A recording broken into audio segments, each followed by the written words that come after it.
quick video comment on some things.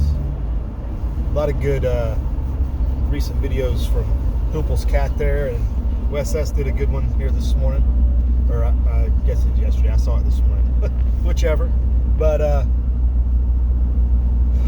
just shout out to everybody. Thanks for putting out the good videos.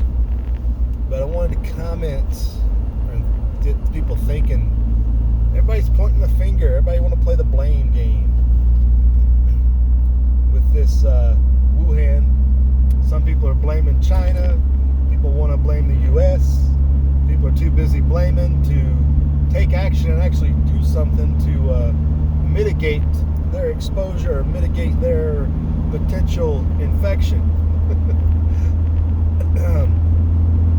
But I think that's what 90% of our problem is people are too busy pointing fingers to actually offer solutions or offer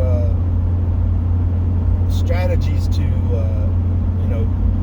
move about safely or move on down the road, right? To keep moving along. That's probably 90% of the problem with why people don't prepare. People aren't prepared. They're too busy blaming people to take action themselves. There's always going to be people looking for a blame to excuse their inaction, I guess you would say. But not just in the virus realm here, but going along that lines, I think what we're seeing, and Gregor Manarino's hit this pretty hard. I think he's a little over the top with blaming the media, but the financial people are really looking for an excuse for everything to slow down, so they can blame it on something when they jack the markets back up into a big balloon again, or keep it going. They're looking for excuses to continue quantitative easing or monetary policy or whatever you want to call it, or whatever they want to call it.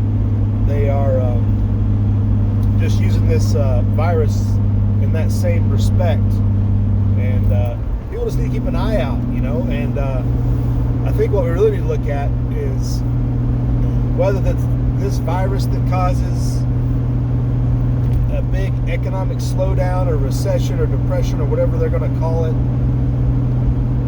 what's the excuse they're going to give to continue the problem that was made in the first place? Because we've known, and it's been well documented, that the financial system's on its last leg. It's a heroin abuser that has no benefit to anybody. It's just sucking everybody dry that participates in the system.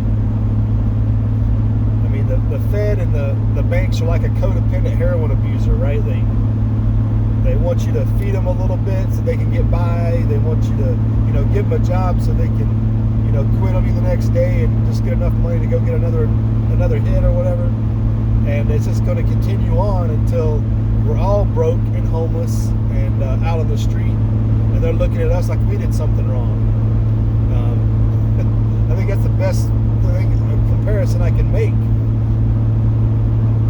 So who is going to get blamed, and what kind of system, what are they going to implement to try to ease into the next cycle to make it more profitable for them, so they can continue to give you nothing for something, so they continue to give you nothing in the form of fake money and fake services for real tangible wealth like land and property and stuff like that they're sucking out of the system as we participate in it.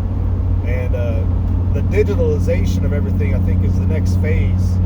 There was a story yesterday I saw where China had burned like $600 million worth of currency because of the virus fear, because it could spread on the currency, which, I guess, true diseases can live on currency, but, we'll just stop shaking hands and cut everybody's hands off while we're at it. What's the end game? What's the ultimate real message here?